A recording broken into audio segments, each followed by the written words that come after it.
The virtual work session of the Annapolis City Council will be called to order at 3:05 p.m. on Thursday, June 18th, 2020. At this time, would everyone willing and able please turn on their microphones and join me in the Pledge of Allegiance. Thank you. I pledge allegiance to the flag of the United States of America and to the republic for which it stands, one nation, under God, indivisible, with liberty and justice for all. Can't we just have some Boy Scouts do that for us? Okay, Mr. City Attorney, please present the first item on the agenda. Yes, sir. The first item on the agenda is ID 16220, 2021 City of Annapolis Municipal Election and Voting by Mail, requested by the Board of Supervisors of Elections members. All right. That my cue? All right. Well, thank you for letting me be here today to discuss this with you. Brianna Cufey is also on this call, and she is one of the other members of the Board of Supervisors of Elections. Excuse me? The resolution we're bringing to you is to, first of all, it identifies the dates of the elections that are coming up. It's hard to believe it's time for starting to think about that in 2021. This resolution allows the Board of Supervisors of Elections to contact the Anne Arundel County State Board of Elections. As I think you all know, we did contract with them for the 2017 elections and also the 2019 special election. Following that, we had a positive experience and also had positive feedback. So this resolution is to allow us to go ahead and move forward in contacting them, contracting with them, and then working on an MOU for their services.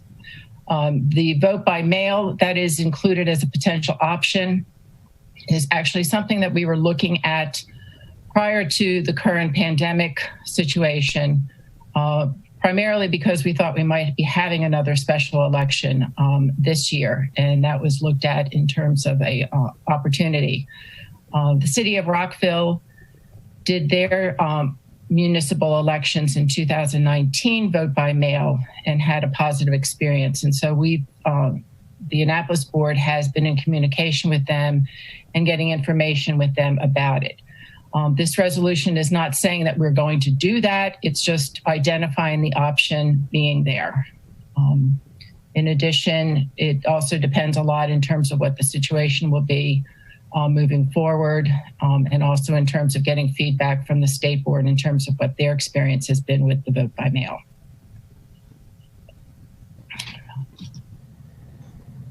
Any questions or? Alderman Finlayson? Yes, thank you, Mr. Mayor. Eileen, two questions. One has to do with the cost of the county running our elections for us. If I remember the last time we were told that it would be cost neutral, but I don't think it ended up being that way. So do we have any idea what their handling of our elections would cost?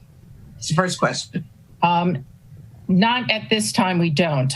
In 2017, they essentially provided their services without charge. However, there were a lot of additional charges that I think we didn't anticipate. We didn't anticipate at least the amount. The city is still responsible for all the printing, the mailing, the judges. What we didn't have to pay for was a contractor. Essentially, the county was our contractor. I couldn't say it was the neutral. I think it was probably about $135,000, $140,000. We don't have a lot to compare it to in previous elections because there hasn't been a really good handle on what the costs were prior to 2017. So I can't say that it was more or less or the same. Again, it would depend in 2021 how much the county would be willing to absorb for us as they did in 2017. I believe the 2019 special election, and I'm not, can't quote me on this, I believe it ran about 35,000.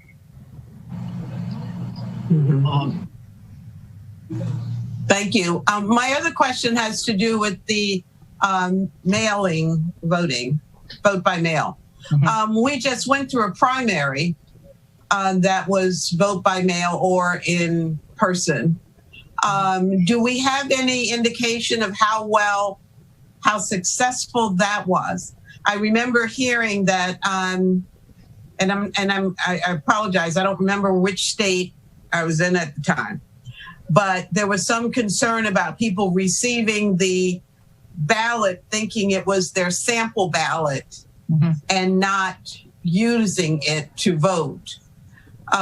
So have we had any information about the success of that election? I know it's just earlier this month. Right. I've been in contact with Joe Torre with the Anne Arundel County. His, so far it's been positive. However, they're still counting ballots. So he can't really tell us exactly. I know that he has viewed it in a favorable light. He did work with the city of Rockville in a consulting capacity. And he has been very positive in terms of when I've spoken to him about it. A big thing that the city of Rockville has emphasized to us that if we do move in this direction, it really requires a lot of education and outreach to the public. The primary goal is to really decrease obstacles to voting and also to increase outreach and to increase the number of people that are returning their ballots, the number of registered voters. That has certainly been shown in other states, such as the state of Oregon, that has been doing it for quite a while. It sometimes takes a while. When you do vote by mail, you also do have physical locations for people to continue voting. The costs usually shift from the number of election judges and some of those types of costs to mailing. It also requires a very close coordination and communication with the United States Postal Service in Annapolis if we were to do it. So it doesn't necessarily cost us any, probably wouldn't cost any less. But again, the primary goals are decreasing obstacles and increasing voter response. So to go to voting by mail doesn't mean it's strictly voting by mail. There would still be the option of voting in person. Yes, and that's in our city code. Okay, thank you. Yeah. Alderman Annette was next, then Alderman Gay.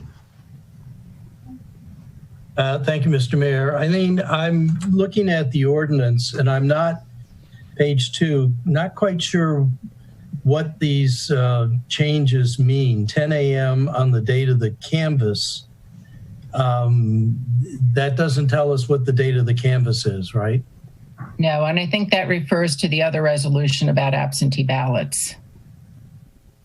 So I hope we're going to get a staff report that's going to explain this to us, because I really don't understand what the changes mean. Okay. If I'm correct, I think that's our next item on the agenda, and I can give you some information then. Oh, okay. That's the I think you're referring to the absentee ballot deadline resolution. Yes. Okay. Okay, I thought we were taking them both at the same time. Sorry for jumping ahead. Oh, that's okay. I mean, Thank you, Alderman Gay, and then Alderman Savage. Yeah, just a quick question. So would the cost also increase for the efforts to raise awareness of, letting people know that it's primarily a mail-in system now? Yes, that would need to be figured in terms of if we went with something similar to what the city of Rockville did. There were pamphlets, there were also posters. But really a lot of what they did, and I would anticipate we would be doing, is a lot of in-person meeting with different community groups, working with the aldermen to promote, not so much to promote it, but to explain it, to answer questions. And so there is a lot of community outreach. Interestingly enough, in the city of Rockville, it's actually in their code that the Board of Supervisors of Elections actually have to physically do outreach. So it's probably, so to answer your question, yes, there would be a cost associated with it, but I believe it would be more people cost, people time cost more than anything. Alderman Savage, and then Alderman Tierney. Thank you, Mr. Mayor. So you're discussing the resolution now, not the ordinance yet, is that right? Yes, it's the resolution. Okay. So, so this would provide the option for voters to vote by mail. Still have polling places in our communities. In terms of cost, I think it'd be good to have a ballpark at some point, but I think we should be paying whatever it is, because I think it's worth increasing access and voter turnout by doing this. I think this is a great idea, so definitely support it. And since we're on the resolution, though, I wanted to bring up a different issue, but I bring it up because it's mentioned in here. This mentions the dates of the primary and the general elections. Primary elections September 21st and the general November 2nd. And I think I've mentioned this before, but I'd like to see. I want to see my colleagues think, and the board thinks about changing that primary date. My concern has been that we spend the entire primary, which begins in spring, if not earlier, reaching out to our own registered party voters, because those are the only people who can vote in our primary currently. And then we only get, the primary September.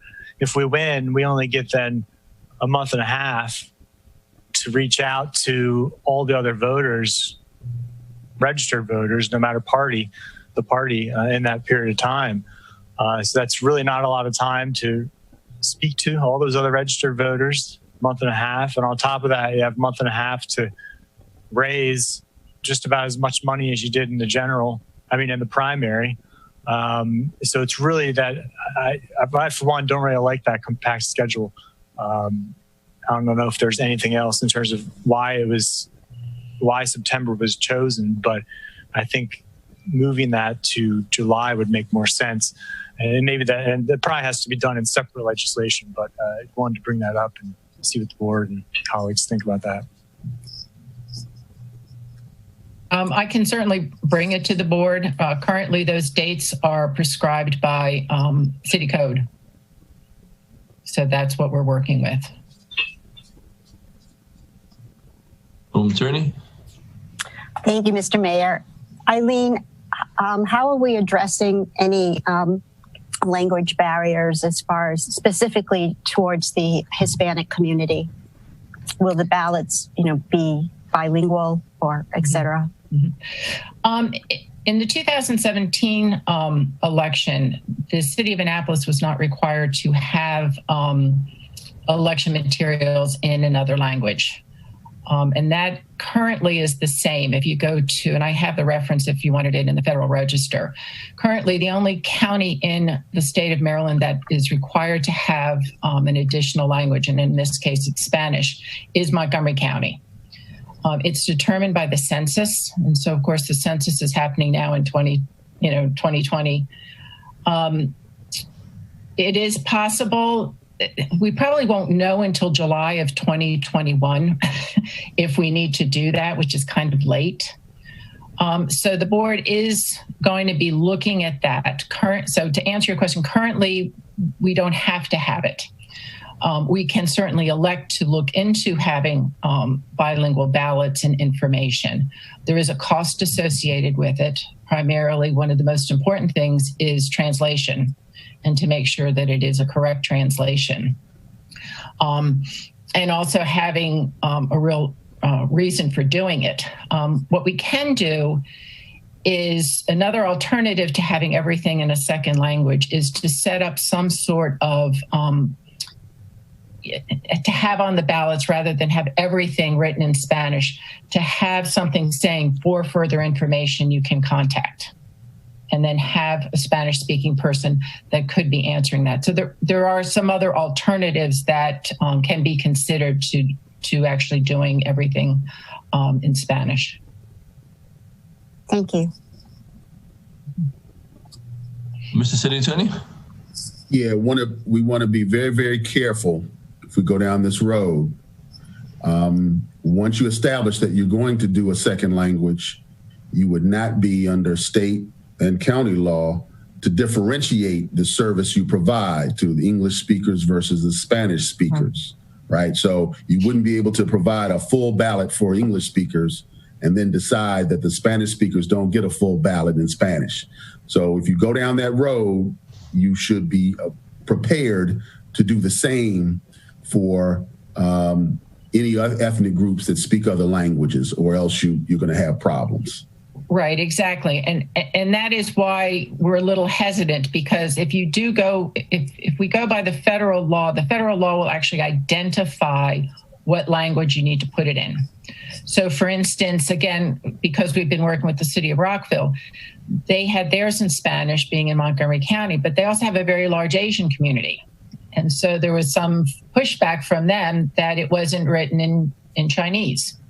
And then there was the discussion, do you do it in Mandarin or Cantonese? So yes, I agree. It's unfortunately, it's not a simple thing to do. But yes, we are considering it and looking into it. And certainly that can be part of outreach. Even if we don't do all the election materials, we can certainly provide additional outreach in another language. Alderman Gay? Yeah, so with the language barrier, how will we get around the in-person assistance without like election, without, someone saying, oh, this vote for this person, basically. How will we get around that? If we did decide not to put the ballots in both languages, we just opted for, in-person assistance. I mean, I'm not quite sure I understand your question. So if we don't get both ballots, one in English, one in Spanish, and we instead send out, letters or some form of communication saying, hey, if you need assistance translating your ballot, come here or call this number. How are we able to, verify that the information that the voter is then being given is accurate, to what they would like to see casted on their ballot as opposed to what the caller may like to see? Well, we wouldn't really get into any sort of particular candidates. If you were to put some sort of information in another language, you would put it on the same piece of paper, so everybody would get the same thing, get the same information. And then you would probably have a script. I mean, you're really looking at, just trying to anticipate what information might be needed. And again, it's something that we're just beginning to look at, and we may not need to do it if we're not, depending on what the 2020 census tells us and what it actually falls under the Department of Commerce. If they mandate that we have to do it, we'll do it. If they mandate that we don't have to do it, whether we do it on an optional basis, I don't know the answer to that yet.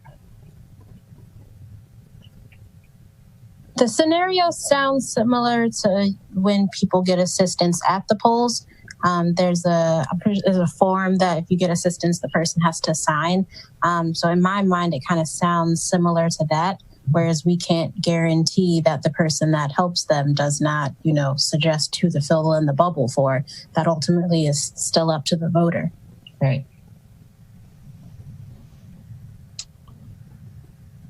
Okay, any more questions? We'll move on to the next part. Eileen, thank you. Okay. Mr. Mayor, who was that who was just speaking? Eileen? That was Brianna Chufi, who is one of the members of the Board of Supervisors of Elections.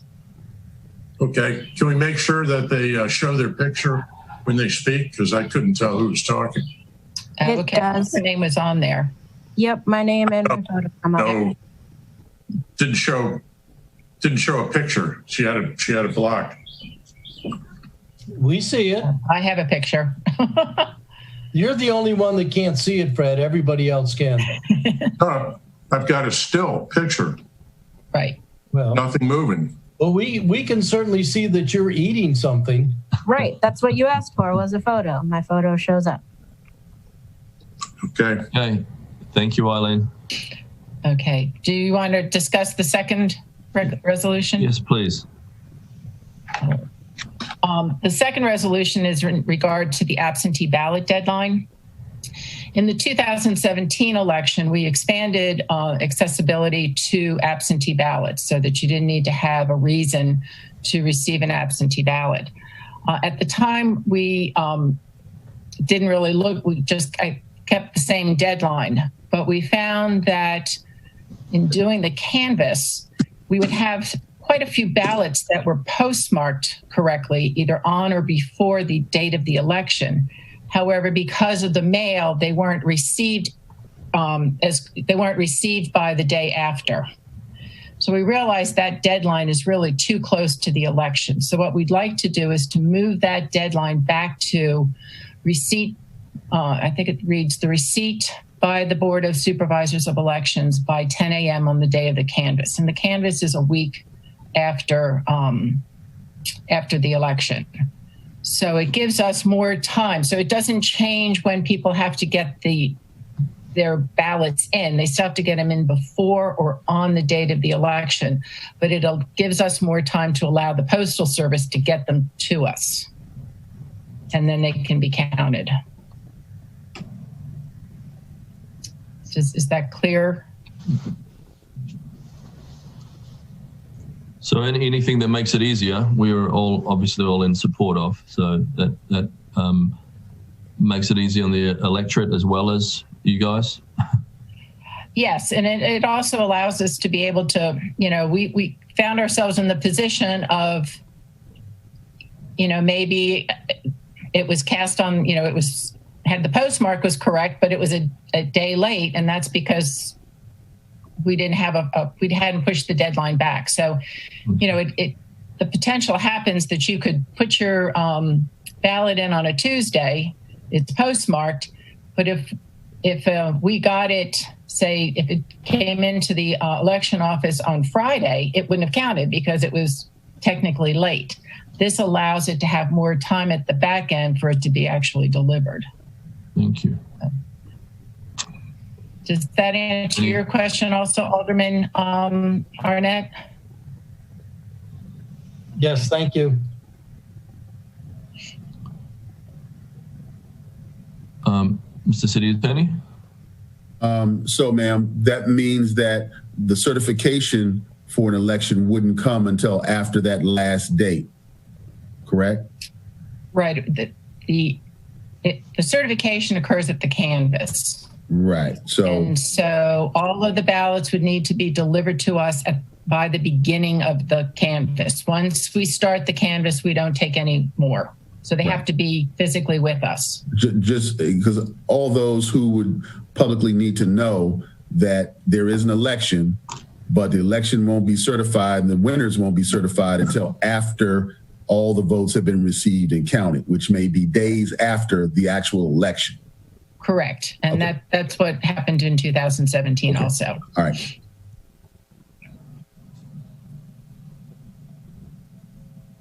Any other questions? Eileen, how long have you been on the board now? We really appreciate all the work you do for us.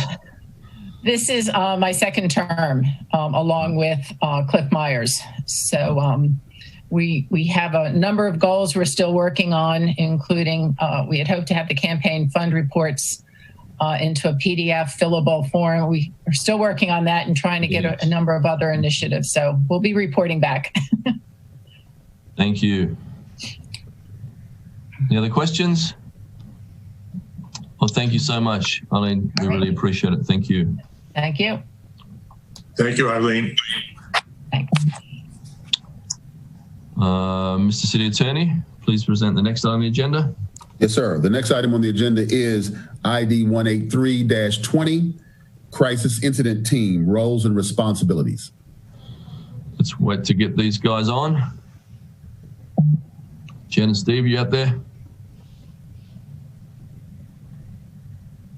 Yep, we're here. All right, great.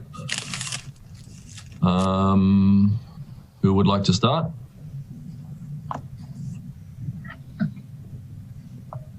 Do you want me just to go ahead or? Yeah, please, thanks, Jen. Yep, thanks. Okay. I actually just wanted to do a follow-up from earlier in the week when I know there was some discussion about mobile crisis and the money and where money goes and how you guys feel about the service you're receiving. And I watched the whole conversation and I really think that there was a lot of confusion and misunderstanding.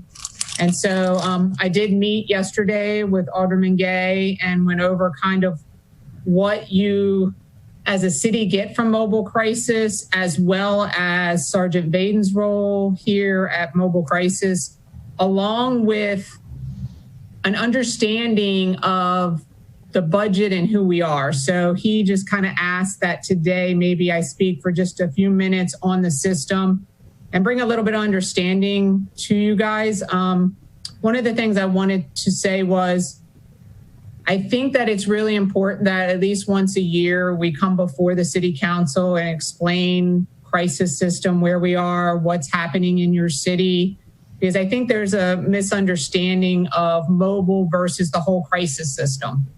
So for $110,000, you get the whole system 24/7.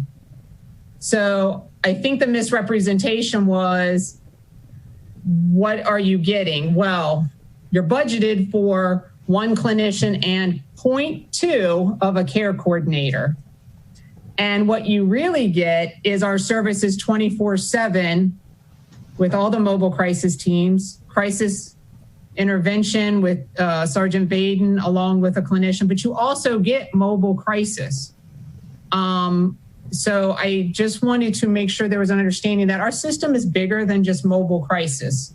Our warm line alone from July to April fielded 3,221 calls from the Annapolis zip codes. 380 of them required a response, meaning they were an urgent call.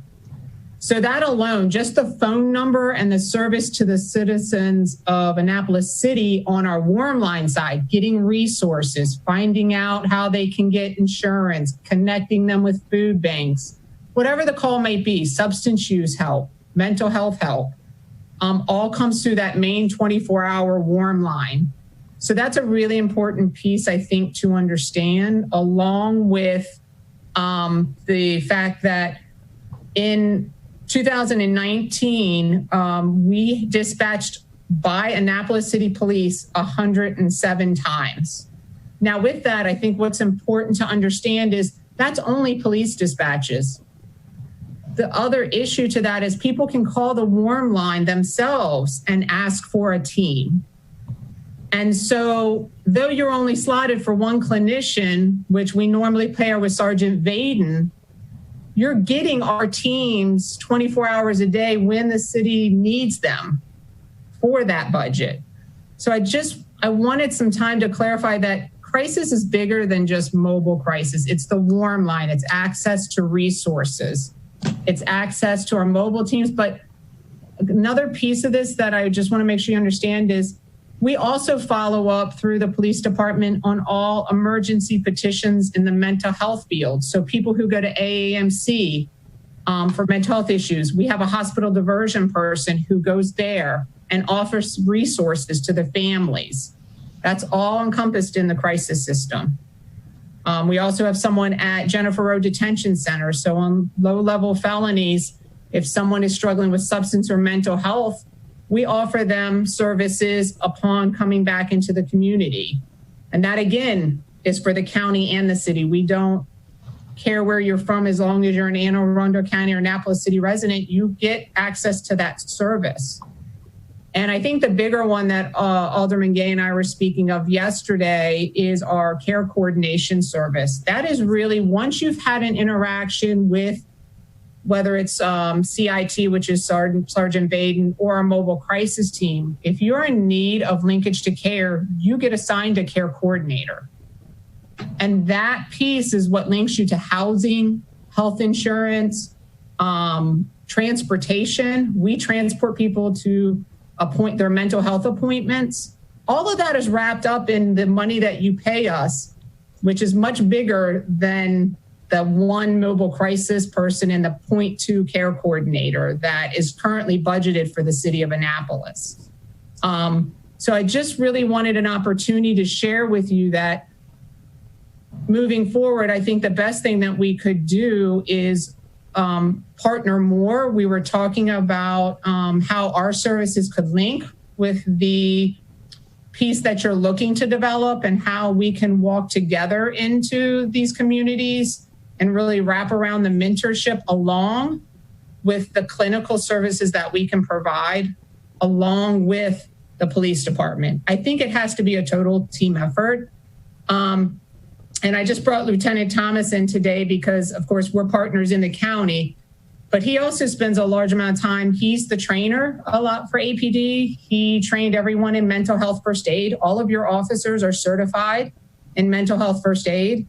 He has taught crisis intervention training, which is a 40-hour class, which I believe you guys have 20% of the police department is trained in that. And we also go back and do during recertifications, we provide training there as well. So there's a lot that goes on behind the scenes between crisis and the city, as well as participating in a lot of your community events. Lieutenant and Rachel were at all of the NOM events when those were happening. We have been in a lot of the community events, passing out our information to make sure your residents have our phone number, which is really important. And I think the last part just to mention is that we are highly involved with Chief Simmons and the active shooter preparation and the drill that took place a couple of months ago, a total team effort between county and city. Which is another resource that we provide. We not only respond to help the citizens after a critical incident, but we're there months after to make sure people are okay and that we're able to help them through those difficult times. So just wanted a little bit of time to present and open up for questions. The other thing I just wanted to share with you is I kept hearing us referred to as a county agency. We are actually through the Anne Arundel County Mental Health Agency, which is the core service agency. We are not a county agency. We are a nonprofit that works through grants. So we're here for everyone. It doesn't matter whether they reside in the city or the county. Crisis response is here for anyone who needs help or needs resources. And I just wanted the opportunity to kind of share that and see how we can continue to grow. We are actually ahead in the sense of pairing clinicians with officers, having officers trained in de-escalation. But, we don't want to stop there. We want to keep getting better. We want to keep making sure that we're serving the community to the best of our ability to help you in any way we can. So I just kind of wanted to share that information with you. And actually, if I can add real fast if you look at traditional CIT models, they vary. One of them is just to have officers trained in patrol and not having the partner with the clinician. But other departments that do have the partnership, they actually generally bring clinicians to the police department. I think our model is much more efficient. One of the things I get reminded a lot that you are a police officer first, you're not a clinician, but we do have a very close relationship. But it's the benefit of us working at crisis response that we have full use of the database. We signed confidentiality agreements that I fall under HIPAA. Nikki or Sergeant Vaden falls under HIPAA for the information that we obtain. And when we're working with people and helping them, that is confidential information. And the first thing we tell people is that we're here to help you. And they take it, and they're very appreciative. Well, just before I go to you guys, the rest of the council, we certainly appreciate the amazing work you do. I don't think we could ask for better people than the ones right in front of us. I would like to go to Alderman Arnett. He had his hand up first. Thank you. Yes, thank you. I want to echo what you just said, Mayor. I had a lot of responses, people I don't normally hear of when they got wind that there might be some messing around with this and saying, don't dare touch it. It's very valuable. It's very important. I think what we started to resolve when we talked about this amongst ourselves and in committees is that we want to be an and, not an either or. We want to start looking at things that can supplement and build upon what you're doing, not replace it. So at least from my ward, Ward 8, Eastport, we love what you're doing and we thank you for it. Thank you. Thank you. Alderman Tierney and then Alderman Gay. Thank you, Mr. Mayor. Well, I plead ignorance. I thought it was a little, risky to, be pulling out money until we knew what services were included. And I assumed, which was wrong, that you were more of an add-on versus an all-encompassing service. In other words, we're the whole is the county and we're part of it. And that's your approach. It's not like you're the county and the servicing Annapolis is an add-on, if you will. But my question is, you mentioned mental health and a lot of different services. Who other than the police do you reach out to within the city of Annapolis? You mean in regards to offering our resources? Correct. So we work a lot with the housing, with the housing department. We also with the detention center, because we're big into reentry. That's another piece. As well as, yeah, go ahead. The harbor, we've worked with the harbor master. There's been quite a few cases where there's been people living on boats that have run into mental health issues where we've actually had to go onto the boats. The harbor masters, we've actually EP'd them, and a few of them are in long-term care now, and the harbor master's taken over the boat and done whatever they did with the boat. We're also the first in the state where we work hand in hand with the school system. So Alderwoman Pindell Charles knows what we do up at when she was up at Harmon's, but even we have a meeting once a month at the board with student services. So Sergeant Vaden, myself, Joe Hudson, Candace, one of our clinicians, we meet with the school system, the public defender's office, and the state's attorney's office talking about children and their cases, so that we'd all be on the same page, a wraparound twofold. What is going to keep the community safe, but also what's going to keep the child safe and be best interest of everyone and the child, so that we're all together working on helping. And we've made great strides with that, actually to the point that the State Board of Education wants us to go and talk to other jurisdictions and what they can do the same, everyone working together. Okay, thank you very much. Alderman Gay and then Alderwoman Pindell Charles. Yeah, thanks. So we did have a really good conversation yesterday.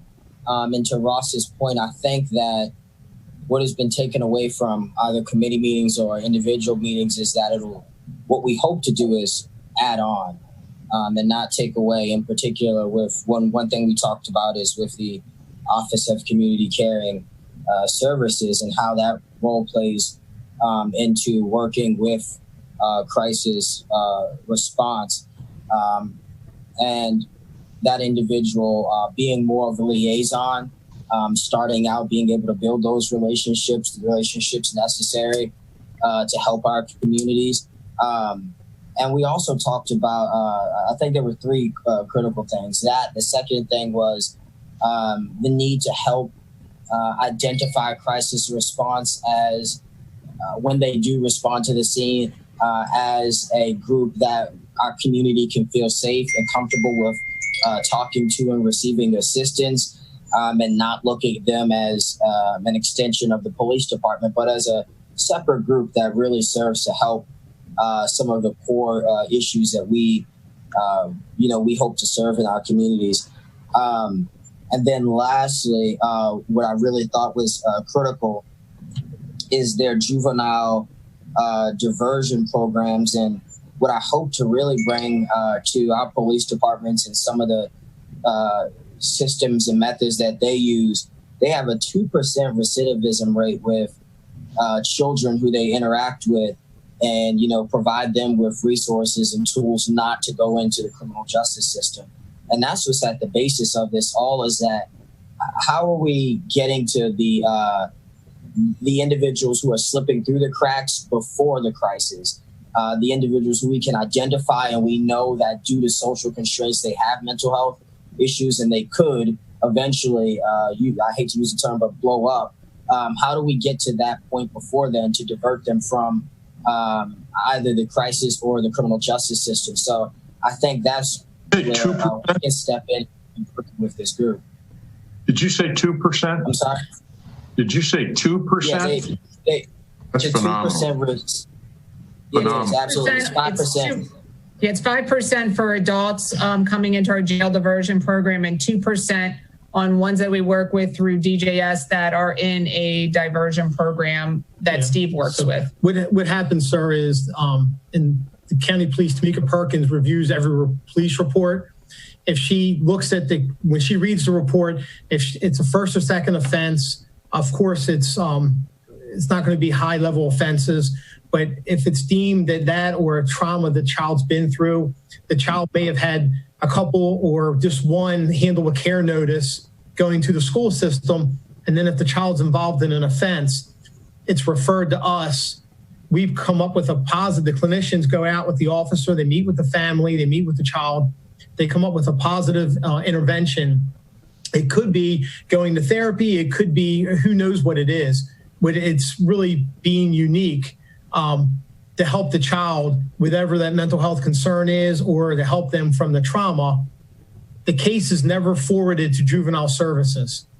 And that's where we have the 2% success. And I think where the uniqueness of our program is, and where the school is starting to really let us in, is we're those eyes and ears for school and family after hours. So if something happens in your community, we're able to be at school the next day and say, hey, you know, we need to wrap ourselves around this child, or we need to make sure that people are checking in on this child or taking care of. And that's the piece that I think Alderman Gay and I were talking. There's a lot of room for growth to walk into the communities and really help a lot of these individuals with some really neat advances in the community care piece of this. So, well, Lieutenant, what type of cases are these? Are these halfway serious cases, or are they things that probably not much would happen if they were referred anyway? These are cases that nothing would happen if they were referred most of the time, to be realistic. But why I say it's important is I did a couple case studies. I'll give you one example. Young lady was 17 years old, arrested for burglary. She went into a vacant house as a party house. When police were called, everyone fled. Well, you know, it's terrible to say, you don't have to be faster than the police. You have to be faster than your friends. She was the one that was caught, but it was her 11th contact with the police department and never positive intervention.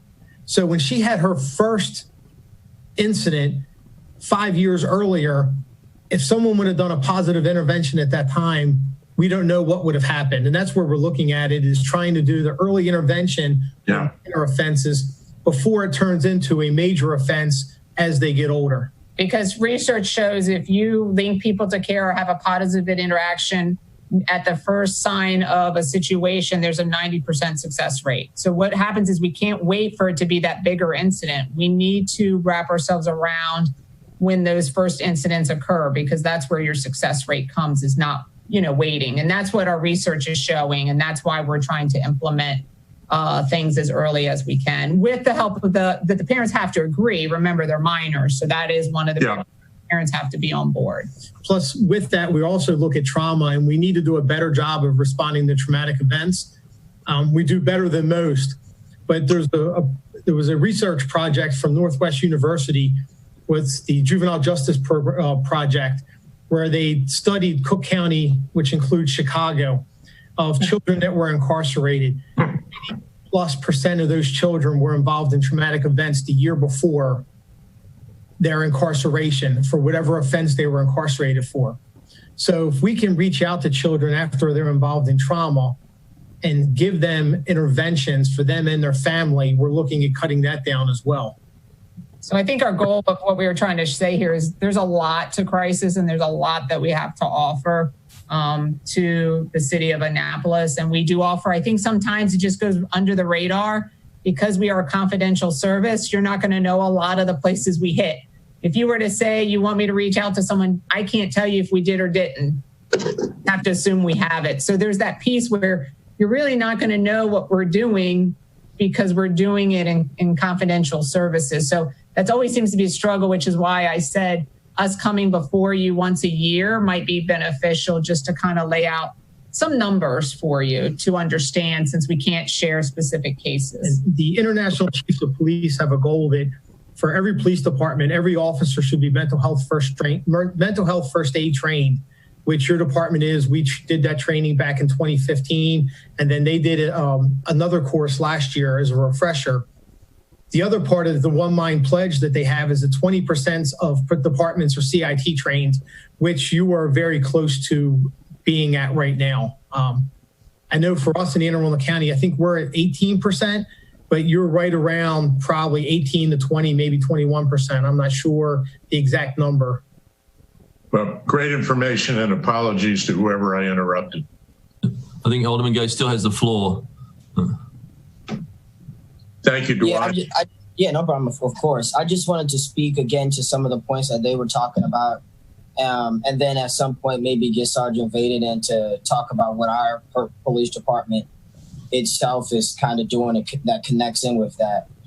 So when they did mention the 20%, I thought that was significant. The CIT, I forget in my notes, I can't find it, which you said that was for yesterday, that training that they were at 20% of. But it basically identifies, correct me if I'm wrong, or it's voluntary for officers who feel that they would work well in the community and helping identify some of the earlier triggers that we could work with the individuals to prevent later incidents from happening. So I thought that was good considering the size of our city, and then also considering the size of our city, including the what Alderwoman Finlayson, Alderman Arnett have talked about, and myself with the community caring services. I just think it would be it's a critical piece because that individual is able to take the focus of Annapolis and help create a relationship again with this already, really, really good organization. And again, then we're just, as we talked about, connecting individuals to the services that they need on a more consistent basis within the city.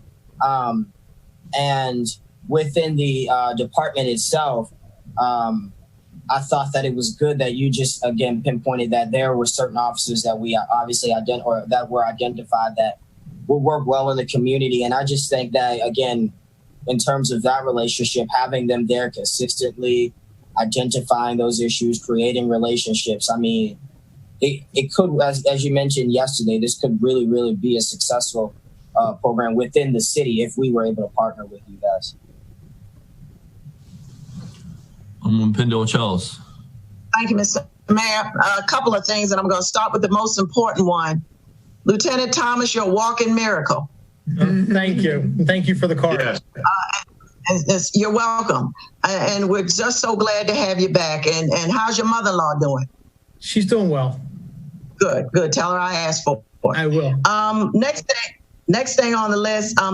First of all, how many years have you been in existence? And how many years have you been working with Annapolis? Maybe about 3 years. And I'm going to just go down here. How many staff members you have and what's the diversity of your staff? Tell us a little bit about Handle with Care, what you have done with our fire department. And then again, want to hear from Sergeant Vaden. Okay, I'll try to hit all that if I can remember. So we were developed in 1999. I can't remember how long. We've always responded to the city with the county, but I believe it was, I think 2.5 years ago, we started responding, making it a priority to the city. So to explain, basically before that time, you were considered a community call because there was no money being provided to us. And because we are grant driven, we follow our grant conditions of award. So police were first in the county because they actually purchased full teams. So police calls were first, hospital second, and then, police, community, and you guys fall into community. But once the money came in, you became a priority 1 call as well. So I think it was explained correctly the other night. If there is an Anne Arundel County call and a city call, we go on both of them at the same time. What we will do, though, is you might get CIT instead of mobile, depending on which CIT is a officer paired with a licensed clinician, partly because we want to work as much as we can with your city officers and not bring county officers into the city. The point of this is to build rapport with your officers in the community. So that's been the difference over the last 2.5 years, as you have moved up from a community call to a priority call, in the sense because you are now contributing into crisis response funding. So you have that clinician. We have about 70 employees, but that ranges because it is a stressful job. We have full-time, part-time, PRN, CPT, whatever you want to call it, which is people who work other jobs and work for us on the weekend. Remember, we are 24/7 in every capacity. So mobile is 24/7, warm line is 24/7, CIT is not, but when they're not on, Sergeant Vaden, Lieutenant Thomas, and myself are always on. So there is that response as well. We are a diverse group, and I look at that in many ways. We have worked very closely with the Hispanic population. I would like to see us grow in that capacity of getting more Spanish-speaking clinicians. We do utilize the language line when our Spanish-speaking clinicians are not on, but we have developed an amazing relationship with Joe. And we have done several community events on wellness to help break down that stigma with mental health, making sure people are getting the care that they need in the Hispanic population. We are diverse racially as well as our big thing is make sure we have enough male clinicians to respond, especially because social work is known to be heavy on the female side. So we have been lucky and blessed in that we have a good diverse male to female ratio as well. What was your next question? I'm trying to go down the line in order. I'm sorry. Handle with care. Handle with care. I'm going to let him talk about because he's the trainer. So handle with care is when an incident happens, a child is involved in a traumatic incident. They're touched some way. It could be a domestic issue at the house. It could be a parent arrested. It could be a traumatic accident, something like that. Tamika Perkins gets the email, Annapolis City's part of it as well. And Tamika then sends an email to the principal of that school, and all it says is handle with care. With that, the principal just knows that child was involved in a traumatic incident. If the child's a little off that day, it's not an excuse, but it's a reason. And it's just to know that. And that's one of the things that she looks at is her handle with care notices for diversion. Is if you have 2 or 3 handle with care notices for a child that she's making, and then the child's involved in a behavior that they're getting a citation, we need to address that trauma that child's been exposed to. The other thing is to Annapolis Fire Department, because we didn't go through that. How you assist us? Yes. So you guys have had 443 safe stations. We service 35, which is Forest Drive, 36 was in Eastport, 38 and 39, which is Taylor Avenue, and we share 8, which is, I call it Bay Ridge. Am I right, Sergeant Vade? Is that what we categorize it as? I think it's the newer one down there, which is kind of shared between county and city. So I did lump those numbers in with the 443 because it's because of that. What I will tell you about safe stations is it's been highly successful. We are above 60% success rate in connecting people to treatment. What I can tell you is that is not included in your money. That is just a Anne Arundel City partnership that we came up with when we launched Safe Station. So Alderman Gay was correct when he said that that's not included in your budget. Safe Stations is a very different component, where I'm getting most of the money from the heroin epidemic. So a lot of that is driven by OIT and the county and the city together. So it's a partnership. But what I will tell you is that's great on the front side. What's really amazing, what happens after that Safe Station call.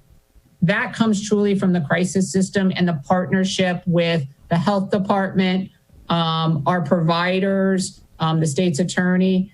That's where our success rate comes. People come in, and once they enter treatment, we don't stop following them. We follow all the way through until they say, we don't need you anymore. I got this. I can do this on my own. So a lot of the people who enter treatment end up with a care coordinator. They end up with follow-up care. They reach out. If they relapse, they can reach back out to us at any time and get services again, because we know relapse is going to happen on the heroin side. One thing I want to share with you, though, and I know this was an issue with Annapolis City about a year ago, we are not, Safe Stations was Steve and I's idea from the get-go, but it was to address the heroin epidemic, but it's become so much more. Over the last 2 years of Safe Stations, it has really become a safe place for anyone with addiction to come. You don't have to be suffering from heroin. You can come in with alcohol, a benzo, cocaine, PCP. It doesn't matter. You can walk in that fire station and just say, I need help. We've had people show up at fire stations because they're in mental health crisis and they don't know what to do and they think fire is a safe place to go. And we've had to send mobile out to them. So it really is just a safe place for people to go. And I'm really proud that we've expanded it to be such a trustworthy system that we can serve anyone who needs help in that case. And if I can add, we're the only jurisdiction that I'm aware of, and Jen and I present around the country. We've presented at CIT, International CIT in the past, and at the PARI, Police Assisted Addiction Recovery Summit. We've presented 2 years there.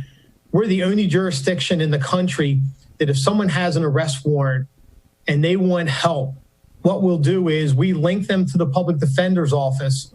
We get them represented. We then work hand in hand with the state's attorney's office so that they can get treatment first. It does no good for them to go before the commissioner and they're either in active withdrawal or active addiction. They have no clue what's going on. We actually take them, get them treatment. We contact the state's attorney's office. Actually, and then the supervisor, Jason Miller, link them to the public defender. The state's attorney, we haven't had a case yet, and these are low-level offenses. This is the person, I mean, the silliest is we had someone that could not get into substance abuse treatment because they had a fishing without a license warrant. But we get them treatment first, then we go to court with them. And you talk about a powerful thing is when a police officer is escorting someone to court and we're not involved in the case itself. Whatever happens in court happens. But in the sentencing part, when we're there and we're there to testify on how well their recovery is and what they're doing to help themselves in their recovery. And it's just as powerful when the judge looks at us and if we say we have nothing to say. It's a pretty powerful statement to the judge in itself then. And that's where we become the police officers become the social support for people. And there's been cases where their recovery, and they've told us that they don't want to disappoint us because we've then become their friend in that respect. The other thing I want to ask too, I know you all attend conferences and conventions. Is the 110 part of maybe registration fee or whatever within the city, if we want to get connected to that, or is that an additional piece? I assume that would be additional piece. I know that what is included in what we do, and Alderman Gay and I talked about it, is starting to allow, maybe some of you are interested for the critical incident stress management training that we do, the CIT, if you want to attend to understand so that you can call upon the appropriate people or the appropriate resources for training, that is something we can open up. It's not for county residents per se, but for police and city officials and stuff can attend. Yeah, but we've always trained the city officers in the critical incident stress management classes. They've been included in CIT. That's all included. Any of the training we do ourselves in-house, we absorb that piece and it's free. Yeah. And then I think the last thing is Sergeant, go ahead, Jen. with Sergeant Vaden, right? Because I want to give her a little kudos. That's what I was going to say. Let her give her experiences about what she's experienced. Thank you so much. Thank you. I want to give her a little kudos before she starts because she's been such an asset. We got her January, and I just got to share with you, she's touched 78 clients. 52 of them are constant. She's either been involved at the school with a child, with an adult. She's transported people to their treatment programs to build that community policing model. I think the most impressive is her work with us has allowed us, because we're working together and she's housed up here part of the time, it has allowed us to have, just since January, 2,216 contacts with individuals in your city because of that relationship in such a small amount of time. That's not counting what Mobile does, Safe Station does. That's just what she's doing as the crisis intervention police officer who's paired with that clinician that you pay for. That's pretty impressive considering we've been in COVID for a couple of months. We're still doing visits. We're still out there. Not one part of our system is shut down through COVID. We are still in the community doing what needs to be done. And I just think that she needs to be praised for that continuous piece that she's provided to your city. So. Got me over here. Thank you, Sergeant Vaden. I was going to say I hit the ground running, that's for sure. But even before I came to crisis response, when Lieutenant Krause and I got moved into community services a little more than 3 years ago, we heard about the juvenile diversion programs that the county was doing. So we've actually been participating in their programs since then. So I screen all of our juvenile arrests and then send them over to Tamika so that they can be linked with either CIT, although now that I'm up there, they get linked to me, and their teen court program, which is a very nice program as well. And it's interesting because I hear you guys talking about, well, how do people get into these services other than the warm line? It sounds like that's one of the questions you guys ask. And just yesterday, I had an officer text me in the morning that they had taken a theft report from someone whose wallet was stolen. And in that wallet had been a food stamp card. It just so happens we were doing a food pantry at the time. So we were able to grab up some of that food, and the woman got food yesterday. So I get referrals from officers. The relationships that we have with the schools, I get referrals from the schools. The PPWs that we have in Annapolis, I can't speak for the county, but our PPWs are awesome. They call me all the time, which is fantastic. And I can even be a resource for crisis. There are some people that they come in contact with that they don't know a lot about, and they're from Annapolis. I'm able to get information that maybe they didn't have before. So there's that piece as well. Anything else? Pindell Charles? Thank you, Mr. Mayor. I did request and ask Lieutenant Krause for a list of community services and outreach that you all have been doing. But I need to get, I guess, Deputy Police Chief Herman or Chief Jackson the authorization to send it to my colleagues. I don't want to thwart or do anything unauthorized to send that out. But I did mention to him if we could possibly put it on our city website, because I think the community needs to know exactly the community services, the numbers, the data, and all that you are doing. And he said there might have to be some edits first, but of course it has to go through the brass to get it done. But I think it's extremely important for our community to know. I was at many of the things on there I wasn't aware of.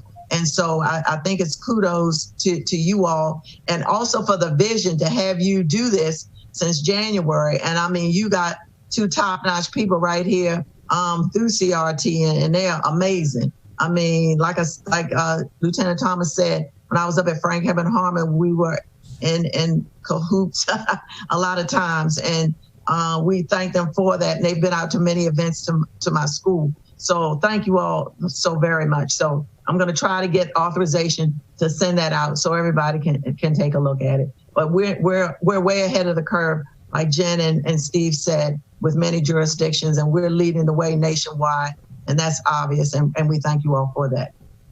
You know, as far as the community services side went, we had a very busy summer planned.